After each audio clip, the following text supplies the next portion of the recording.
Mirad, hermanos, que no haya en ninguno de vosotros corazón malo de incredulidad para apartarse del Dios vivo. Antes, exhortaos los unos a los otros cada día, entre tanto que se dice hoy, para que ninguno de vosotros se endurezca por el engaño del pecado.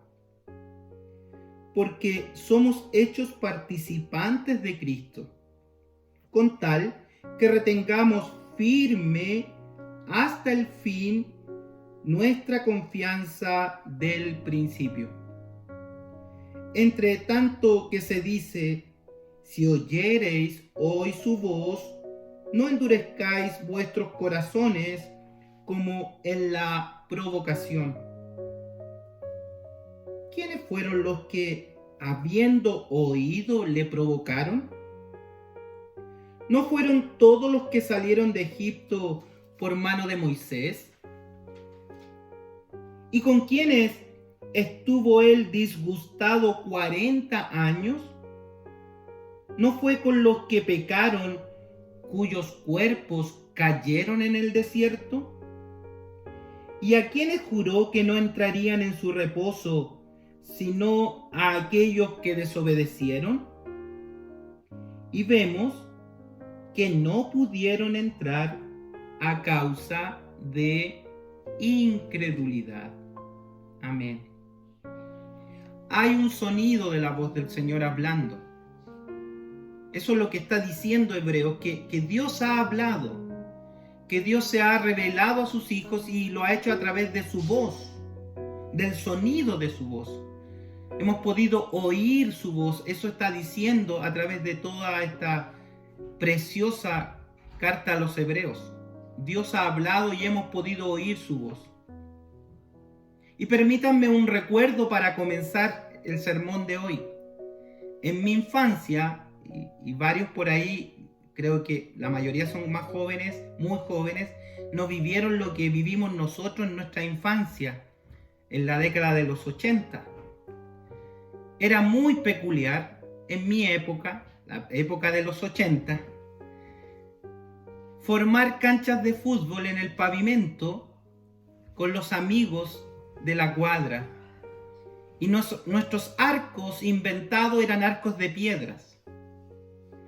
Y no había tiempo que limitara esas largas partidos de fútbol. No eran partidos de 45 minutos, eran horas. Así nos divertíamos. Juntábamos unas monedas, cada uno ponía 10 pesos, hasta que hacíamos los 120 pesos que costaba una pelota de plástico. La rompíamos con un alfiler, le sacábamos un poco de aire para que no goteara tanto y le poníamos el alfiler. Y así jugábamos mucho rato al fútbol. Hasta que ya venida la tarde se empezaban a escuchar voces. A mí en lo particular mi mamá me decía Nando, por Fernando, no sé por qué.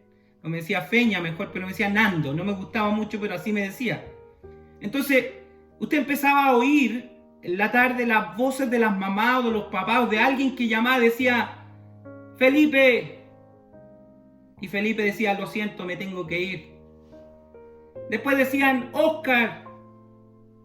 Y Óscar decía, yo no pesco a esa señora. Y seguía jugando. Y llegaba el minuto en que decían Nando. Y yo tenía dos opciones. Ya tenía dos ejemplos. Un niño que había ido rápido donde la mamá. Y otro niño que había dicho, yo no obedezco, yo no pesco a la mamá. Tenía esas dos opciones. Y ya sabemos cuáles eran, en mi tiempo, cuáles eran las opciones. Obedecer o obedecer. Estábamos en tiempos difíciles en nuestro país, así que hasta dentro del hogar se materializaba esta fuerza. Entonces, cuando usted quería quedarse jugando más rato que ese llamado Nando, sabía que el partido de fútbol le iba a costar demasiado caro. Entonces más valía obedecer. Más de alguna vez se me ocurrió desatender la voz. La mamá una vez, Nando, 2 veces, Nando.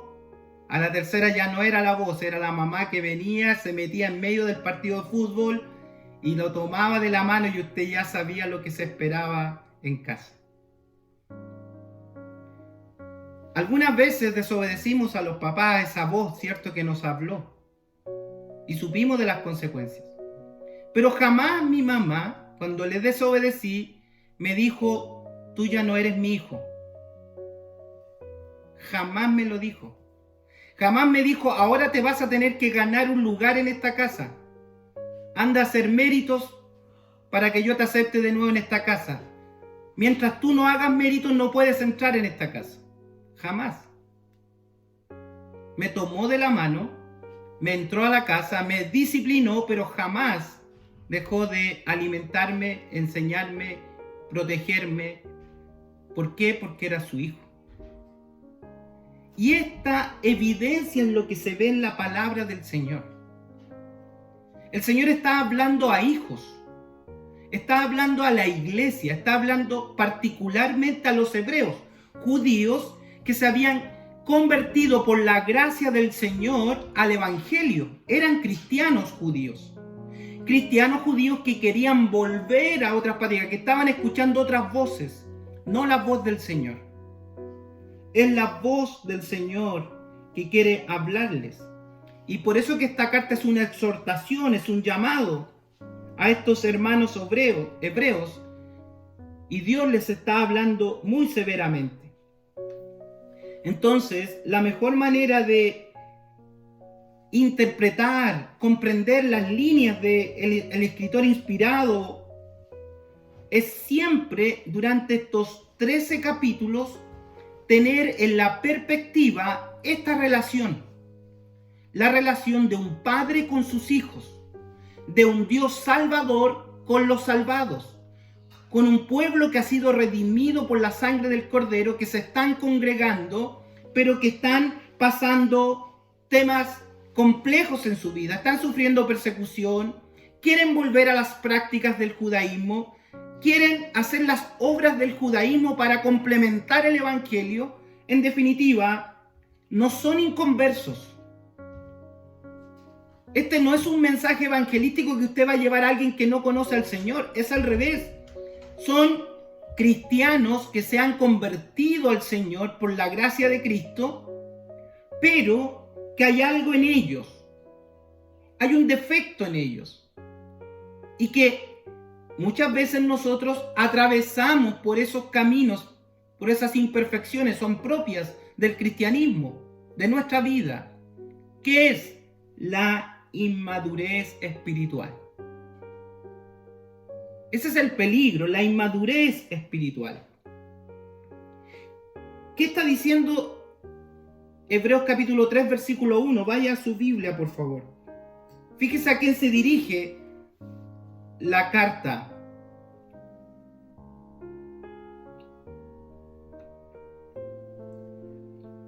Dice, por tanto, hermanos santos, participantes del llamamiento celestial. Está refiriéndose a la iglesia. Me gusta también cómo lo dice la Biblia hispanoamericana. Fíjese cómo lo detalla de una manera más fácil de comprender para nuestro español. Por tanto, dice, hermanos creyentes que comparten un mismo llamamiento celestial. No pierdan de vista a quien Dios les ha enviado como sumo sacerdote. Esta es la fe que profesamos. Me refiero, dice el escritor, a Jesús, como lo dice la NTV. Así que, amados hermanos, ustedes que pertenecen a Dios y tienen parte con los que han sido llamados al cielo. Entonces, ¿a quién le está hablando? No le está hablando a inconversos. Le está hablando a salvados, a la iglesia del Dios viviente. Le está hablando a cristianos. Cristianos que por cierto necesitaban ser exhortados. Y esto es lo que hace entonces el escritor a través de toda la carta: exhortar, entregar palabras a través de argumentos poderosos que van a revelar que la palabra final es Jesucristo, que la palabra definitiva de salvación es Cristo el Señor, que no hay otro, que Él es lo mejor, que hemos sido llamados hacia el cielo con este llamamiento celestial para ser pueblo de Dios, hijos de Dios, salvados por gracia y por misericordia. ¿Qué ha ido diciéndonos los sermones pasados, el capítulo 1, capítulo 2 y ahora llegamos al capítulo 3? Presentó en el capítulo 1 a quienes anunciaron la palabra, ¿se acuerdan? Los profetas. Luego vinieron los ángeles. Luego va a poner a Moisés. 3 grandes hitos para los hebreos. Dios les dijo: les envié profetas a sus padres, les envié la ley a través de ángeles con un mediador que se llama Moisés, el héroe del pueblo, pero tengo que decirle que Jesús es superior a los profetas. Tengo que decirles que Jesús es superior a los ángeles, sobre todo a aquellos que les entregaron la ley. Y tengo que decirles que Jesús es superior a Moisés. Él es superior. Lo que ustedes han recibido es superior. No hay nada que supere esto. Ahora, al decir que Jesús es superior, no está quitándole méritos o demeritando a los profetas, a los ángeles o a Moisés. Y el escritor es preciso en señalar esto de una manera gráfica y textual. Dice que los ángeles, dice los santos ángeles. Habla de los mensajeros que fueron fieles en su mensaje. Habla de Moisés, sobre todo en este capítulo 3, dice que fue un siervo fiel en la casa de Dios. Mire cómo lo dice el versículo 5 de Hebreos capítulo 3, versículo 5.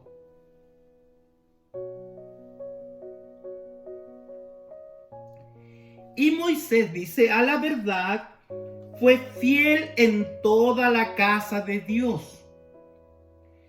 Como siervo, está hablando de una casa, esa casa se refiere a un pueblo. Y dice que fue fiel a Dios como siervo, como alguien que sirve. Pero, por favor, precise ahí en su Biblia o subraye, ¿por qué fue fiel Moisés? Dice: para testimonio de lo que se iba a decir. No de lo que está diciendo, sino que había algo que en el futuro se iba a decir. Cuando dice se iba a decir, está usando, mirando hacia adelante, hacia el futuro. ¿Sí? Pero Cristo, versículo 6, como hijo sobre la casa, está diciendo que Moisés fue un sirviente de la casa, pero luego presenta al hijo de la casa, o sea, al dueño de casa.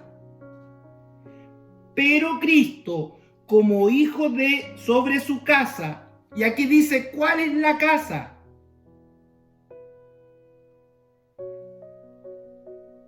Cristo, cuyo hijo sobre su casa, la cual somos nosotros. Nosotros somos la casa de Dios.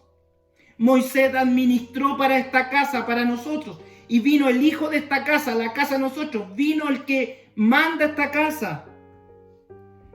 Si retenemos ahora la condición para saber si somos la casa de Dios, el templo del Dios viviente, no es una condición, es una evidencia. Porque para ser casa de Dios, pueblo de Dios, nación santa, pueblo adquirido por Dios, no hay mérito en nosotros, no hay condiciones en nosotros. Entonces, cuando habla acá, va a hablar de la evidencia de la obra redentora de Jesucristo en nuestras vidas, transformándonos como sacerdocio, como casa para Dios. ¿Cuya casa somos nosotros? Si retenemos firme hasta el fin la confianza y el gloriarnos de la esperanza. Entonces Moisés fue un servidor de esta casa, sirvió para el ministerio eterno de esta casa eterna que es la iglesia del Señor. Quiero volver al versículo 5, por favor, en su Biblia. Moisés sirvió para testimonio de lo que se iba a decir. ¿Qué se iba a decir? ¿Dónde está este testimonio? Obviamente no está en el tiempo de Moisés, se iba a decir después. ¿Cuál será este testimonio?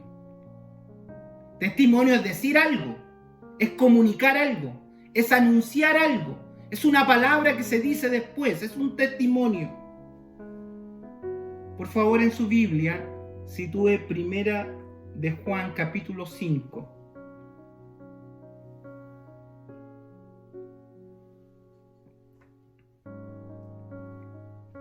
Versículo 11. Juan capítulo 5. Primera de Juan capítulo 5, versículo 11. Dice así. Y este es el testimonio. Lo identifica. Y este es el testimonio, que Dios nos ha dado vida eterna. Y esta vida está en su Hijo. El que tiene al Hijo, tiene la vida. El que no tiene al Hijo, no tiene la vida. Aleluya. Bendito el nombre del Señor. Bendito el Hijo. Bendito este testimonio. Así de sencillo, el que tiene al Hijo. ¿Cómo podríamos tener al Hijo nosotros, si somos de carne y hueso? ¿Cómo usted podría tener al Hijo? ¿Cómo yo podría tener al Hijo? Mediante el testimonio. ¿Qué es testimonio? Es palabra. Mediante la palabra del Señor que ha hecho vida en nosotros. ¿Y cómo puede tener la palabra vida en nosotros? Porque la podemos oír.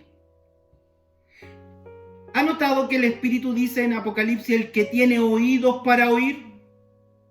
Pero no se refiere al oído físico, porque todos tienen oídos para oír.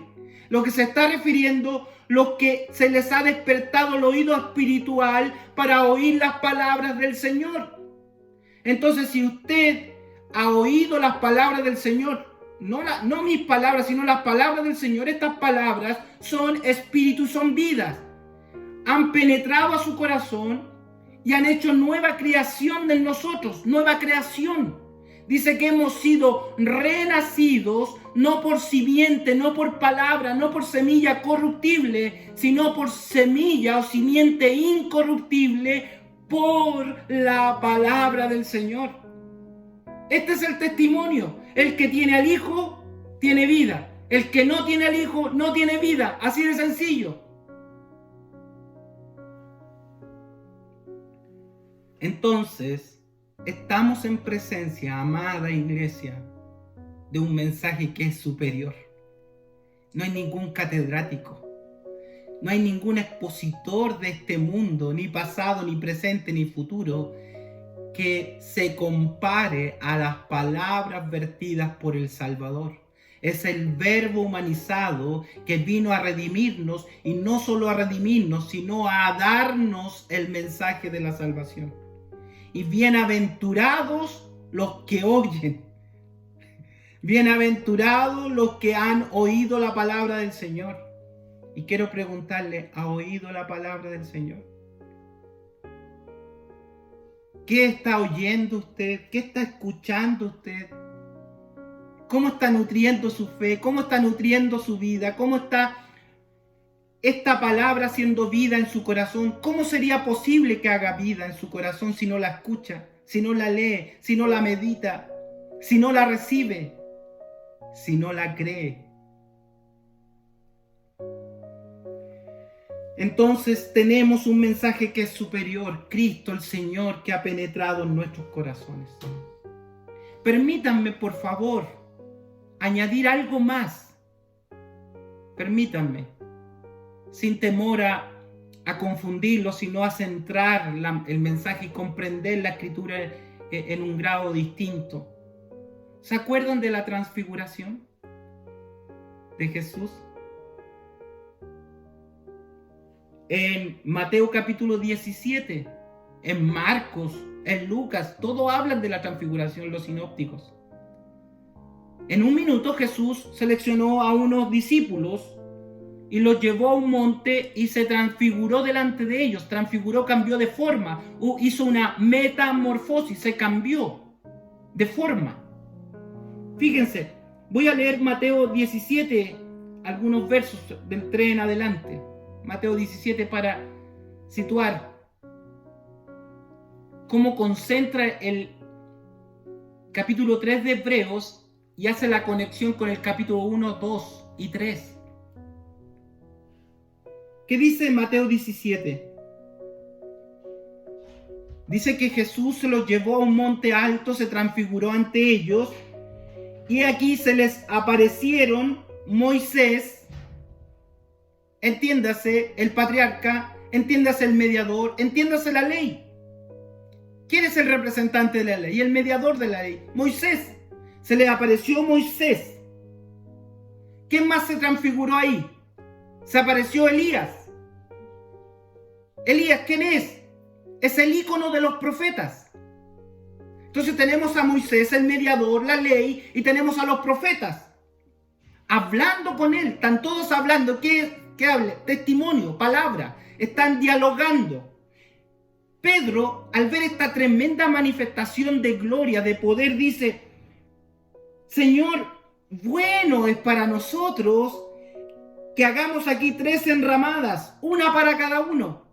En otras palabras, hagamos un altar, hagámosle un altar a Moisés, hagámosle un altar a Elías y un altar a ti. Pongámoslo a todos al mismo nivel. Todos están hablando una palabra que es divina. Moisés está hablando algo divino, los profetas están hablando algo divino, Jesús está hablando algo divino, son todos al mismo nivel. Mientras Pedro se le ocurría esta genial idea, mientras él estaba hablando, una nube los envuelve, los cubrió de luz, y desde la nube habla una voz que decía: aleluya, aleluya. ¿Qué dice la voz del Eterno? ¿Qué dice la voz gloriosa?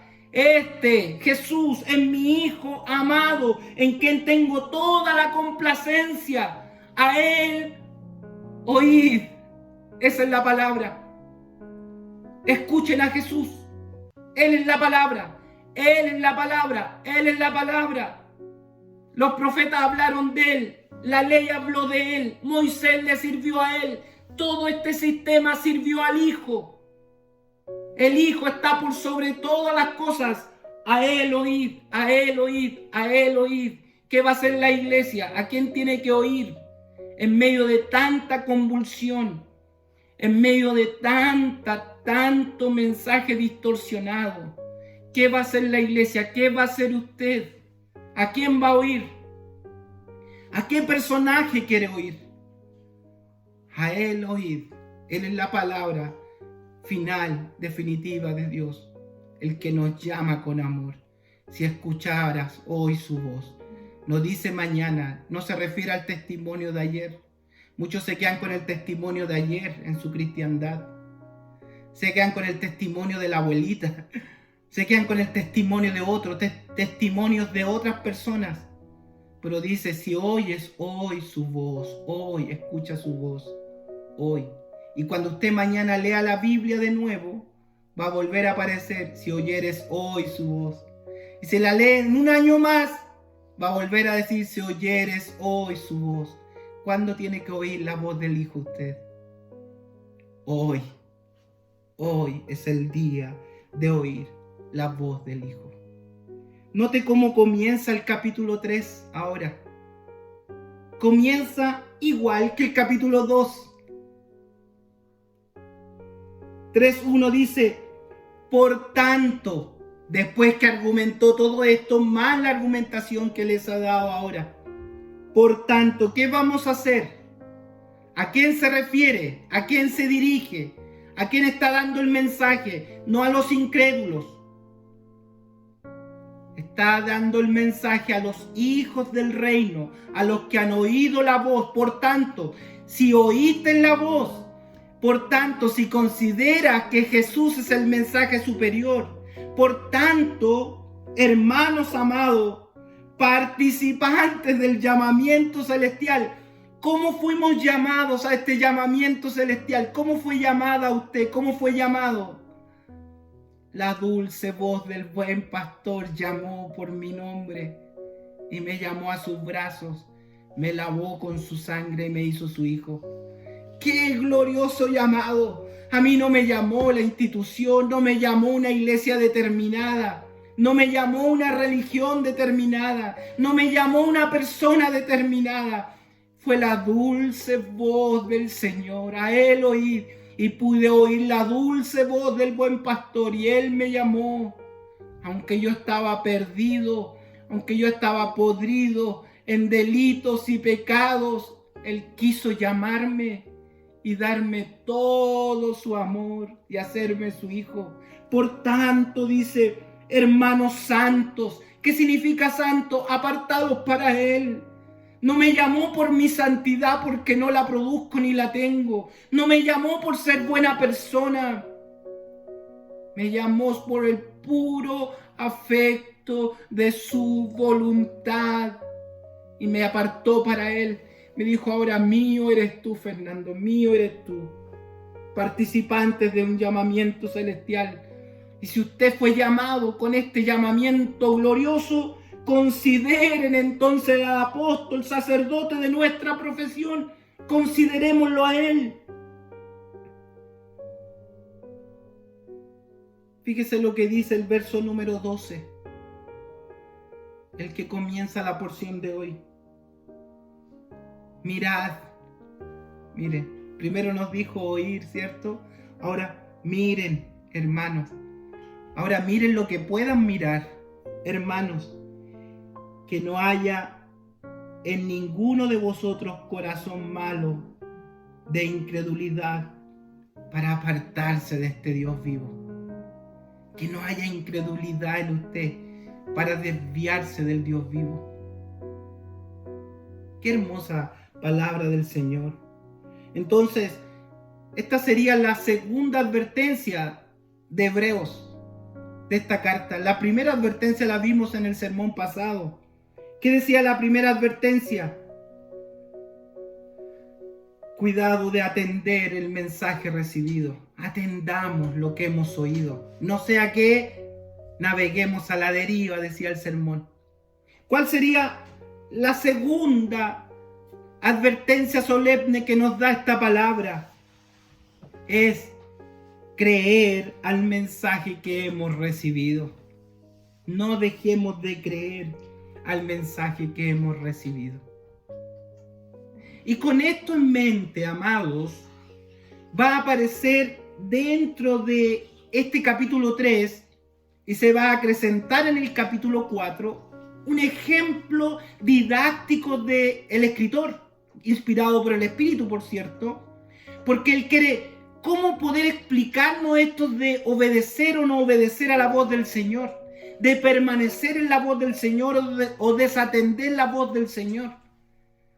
Y como el escritor está dirigiendo el escrito a judíos, va a buscar un ejemplo en la historia del pueblo de Israel para aplicar esta enseñanza. Entonces, podríamos nosotros malinterpretar, y como se ha hecho en algunos círculos, este pasaje de la Escritura, malentendiendo el ejemplo o poniendo el ejemplo por sobre la enseñanza. A ver, imaginen ahora que yo les empiezo a predicar de mi mamá y de que yo jugaba al fútbol. ¿Verdad que sería el ejemplo por sobre la palabra? Ese fue un ejemplo introductorio para que usted me entendiera lo que quiero tratar. Ahora, ¿qué está haciendo el escritor? Exactamente lo mismo. Va a buscar una historia en el pasado de los judíos que pueda ejemplificar lo que él está sosteniendo, sin perder de vista esta verdad central. ¿Cuál es la verdad central? Que Dios ha hablado, que Dios está hablando, que Dios está mostrando el camino, que Él está llamando a que vivamos en la fe. Entonces aquí, permítanme otra licencia. Hagamos otro paréntesis que va a servir para el resto del sermón de hoy y me va a servir para el próximo sermón que habla del reposo. Entonces, ¿qué hace el escritor? Se refiere al pasaje de Números capítulo 14. No lo voy a leer, por cierto, porque es larga la historia, después usted lo lee, pero yo le relato algunos episodios y creo que usted lo ha oído muchas veces. El pueblo de Israel fue libertado de Egipto con mano poderosa. Dios los hizo transitar algún tiempo por el desierto y llegaron a la frontera de la tierra prometida. Están a punto de entrar a la tierra prometida. Esto en los primeros tiempos, el primer año se calcula que al año y medio aproximadamente ellos llegaron a ese punto. Llegaron al punto de entrar a la tierra de Canaán y ¿qué dijeron? El pueblo eligió un príncipe por cada tribu. 12 príncipes que fueron los espías. Y estos 12 príncipes fueron a la tierra prometida, estuvieron un tiempo y volvieron con las noticias de cómo era esa gente. Y se recuerda que hubo una división en estos espías. Hubieron 10 que sostenían que era cierto lo que Dios había dicho, pero que era imposible lo que Dios había dicho. O sea, creían pero no creían. Estaban llenos de dudas, estaban llenos de temores, estaban llenos de miedos, estaban llenos de incredulidad.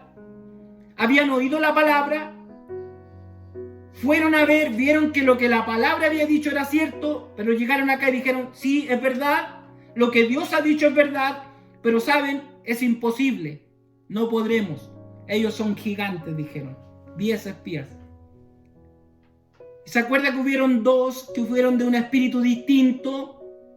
Que vieron exactamente lo mismo, que escucharon exactamente lo mismo, pero que su corazón fue totalmente distinto a los otros 10. Había un espíritu distinto en ellos. ¿Qué dijeron ellos? Oigan, si es exactamente lo que Dios dijo, y si este Dios que nos habló, si este Dios que nos libertó, este Dios que hizo tantas maravillas con nosotros, está con nosotros, los comeremos como a pan. Y ahí quedó el pueblo una noche llorando. ¿Por qué? Porque al pueblo le fue más fácil oír la voz de la duda que oír la voz de la fe.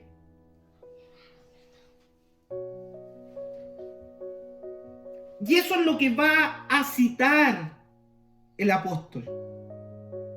Ese ejemplo gráfico de lo que sucedió ahí va a estarlo tratando en el capítulo 3 y 4. ¿Qué le pasó a esta gente? Esta gente que no creyó, como no creyó, tuvieron que vagar por el desierto 38, 40 años, dándose vueltas por el desierto, sin poder ver lo que Dios les había prometido, a causa de su incredulidad. Y solo los menores de 20 años fueron y entraron y participaron de las promesas. Y permítanme ahí decirles que nosotros estábamos inmersos en ese grupo. Algo que no se dijo, y esto lo voy a dejar solo como paréntesis, espero algún día abordarlo.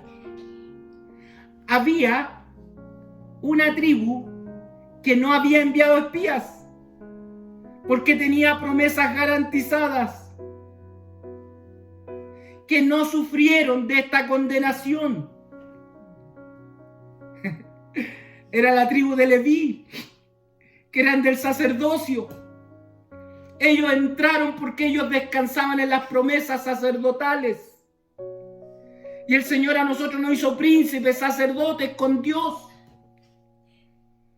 Ni siquiera tiene que ver con Josué, Caleb, ni siquiera tiene que ver con el pueblo. Nosotros estamos separados porque el Señor nos llamó a promesas mejores.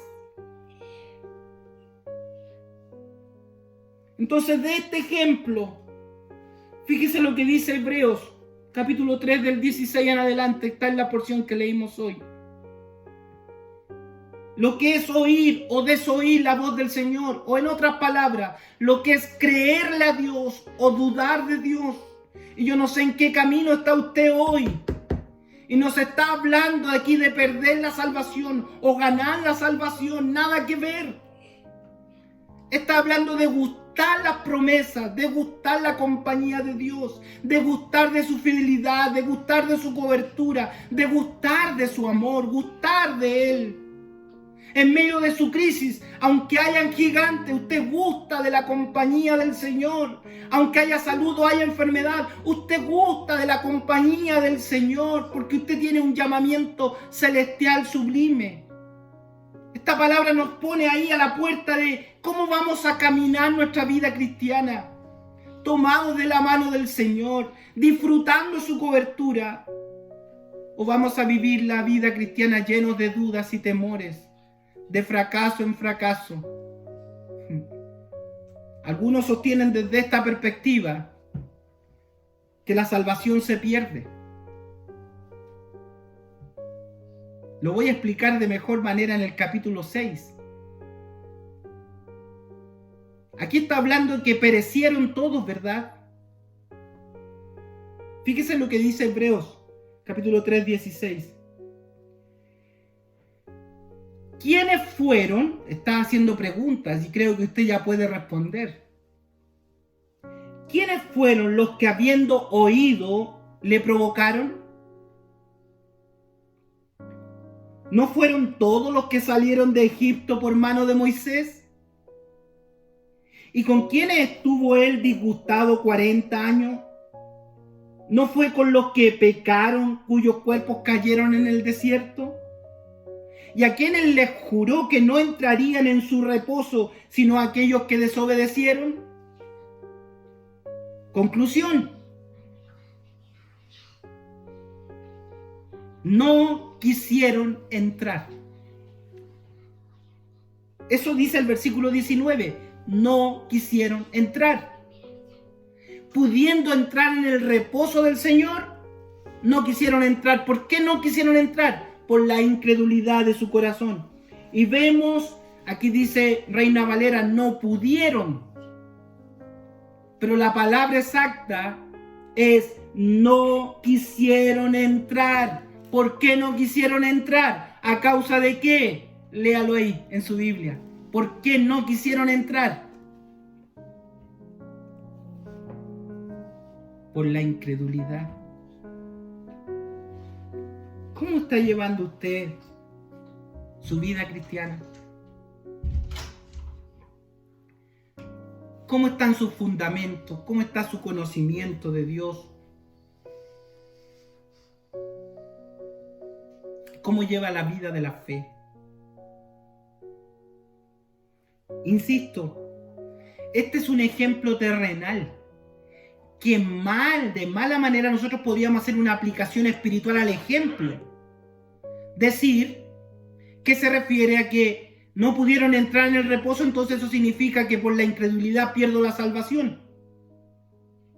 ¿Cómo partió diciendo el capítulo 3? No pierda de vista eso.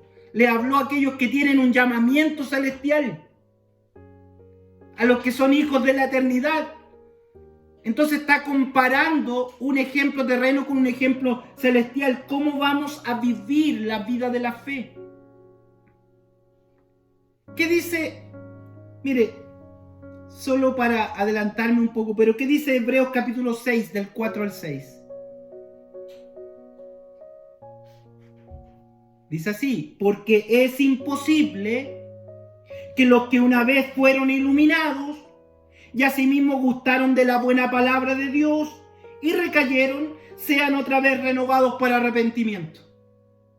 Entonces, los que sostienen que la salvación se pierde, están diciendo algo peor que aquellos que dicen que no se pierde. ¿Por qué? Porque el que perdió la salvación, váyase de la iglesia, no vuelva, porque va a ser imposible que se salve. Si yo sostengo que la salvación se pierde, le digo, si usted recayó, Es imposible que se salve. Eso está diciendo el que dice que la salvación se pierde. Porque es imposible que los que fueron iluminados, así mismo gustaron la buena palabra, recayeron, sean otra vez renovados para arrepentimiento. Es imposible. Entonces, si la salvación se pierde, se perdió. No hay lugar a recuperación. Eso está diciendo el texto. Pero lo vamos a ver con el argumento en el capítulo 6, cuando lleguemos a ese sermón. Pero lo que quiero decirle aquí es que está hablando de un ejemplo. Y el ejemplo no tiene que estar por sobre la línea textual que nos está exponiendo. ¿Y cuál es el mensaje textual? ¿Cuál es el mensaje y el título de este sermón? Escuchemos el sonido de su voz. El sonido de su voz. Así lo he titulado este sermón. El sonido de su voz. Dios nos está hablando. Dios nos está advirtiendo, Dios nos está mostrando, Dios nos está direccionando en este camino glorioso. Por eso volvamos al tema específico de este sermón ya para ir en la fase final. Entonces, en el capítulo 13 nos está diciendo que hoy Dios habla. Y yo quiero preguntarle a ustedes si lo ha escuchado hablar a su corazón hoy. Si escucha la voz del Señor hoy. Si oye el sonido de su voz. Y nos está a lo menos dando dos grandes exhortaciones. ¿Por qué el apóstol argumenta esto? Para darnos dos grandes exhortaciones. Primero, que no dejemos de atender la voz del Señor. Si oyereis hoy su voz, hoy su voz. Este texto es comúnmente usado para evangelizar, ¿no? Si oyereis hoy su voz, no endurezcáis vuestro corazón. No le está hablando al inconverso. No puede oír la voz del Señor. Le está hablando a la iglesia que ha dejado de oír la voz del Señor, sobre todo en este tiempo. Crisis, pandemia, enfermedad, política, guerra, rumores de guerra, temores de uno y de otra cosa, y la iglesia se llena y se llena y se llena de temores y quiere pensar que estaba mejor en Egipto. Cuando el Señor nos llamó a un llamamiento santo, a ser hijos del Eterno, a vivir como hijos del Eterno y a confiar que en todo tiempo su palabra es poderosa para mantenernos firmes en la fe. No dudemos, no dejemos de creer a la palabra que Dios está con nosotros, que Dios está con usted, que Dios es su poderoso gigante. No dejemos de atender la voz del Señor. Y segundo, seamos obedientes a esa voz. ¿Qué sacamos con escuchar la voz del Señor si somos desobedientes a la voz del Señor? ¿Qué le pasó a en el ejemplo? ¿Qué pasó? Oyeron la voz del Señor, pero fueron desobedientes a la voz del Señor. ¿Y qué pasó? No gustaron de las promesas.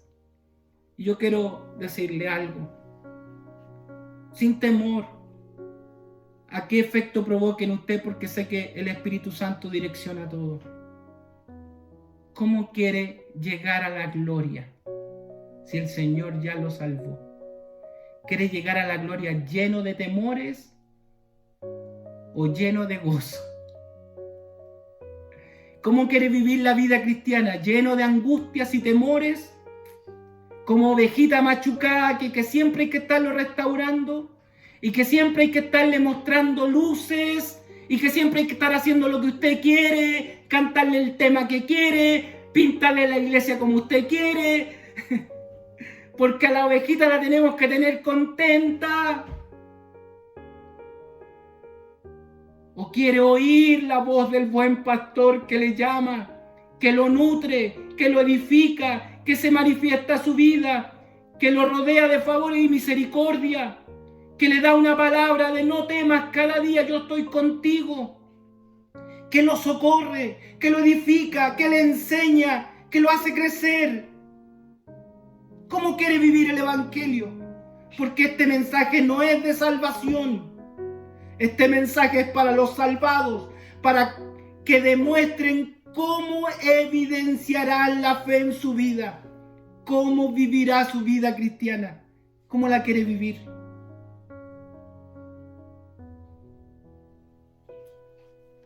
Mirad, hermanos, dice, que no haya en ninguno de vosotros corazón malo de incredulidad para apartarse del Dios vivo.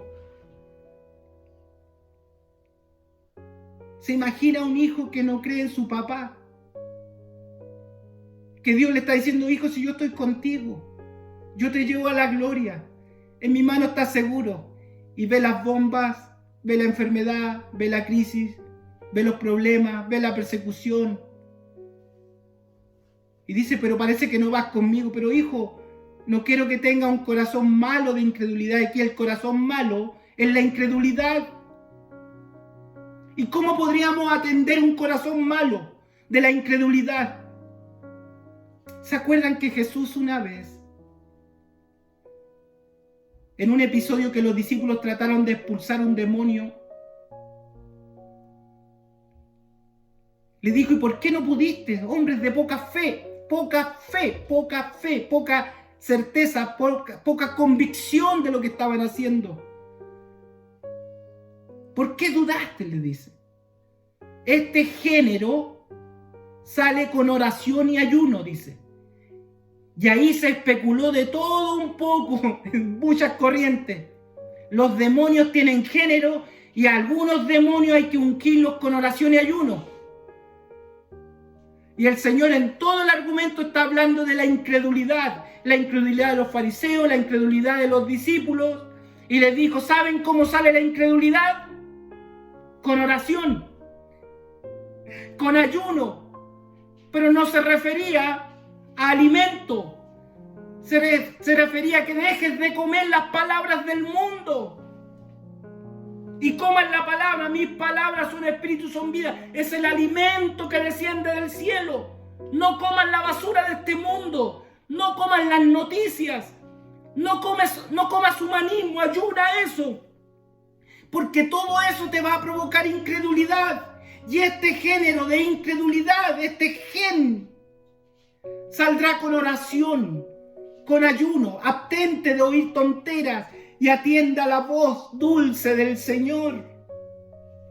Mirad, hermanos, que no haya ninguno de vosotros. Mire a su lado, mire a su hermano, que no tenga usted espíritu de incredulidad. Porque un incrédulo con otro incrédulo se potencian. El pueblo pasó toda la noche diciéndole el viejo a la vieja, oye, mejor nos vamos para Egipto. Nombrémonos un capitán, alguien que nos dirija mejor. Porque allá hay gigantes, es imposible. Y tuvieron toda la noche con su corazón engañado. Y así hay gente que no puede dormir porque le falta la fe. Así hay gente que deja de congregarse porque le falta la fe. Hay gente que deja de oír la palabra del Señor porque le falta la fe. Viven su vida puros machucones. Y hay que darle Super 8, hay que darle una ambulancia, hay que darle cariñito, hay que llamarlo, escribirle WhatsApp, ir a buscarlo. Y en tiempo de pandemia el pastor no puede ir a visitarlo, el pastor descariñado.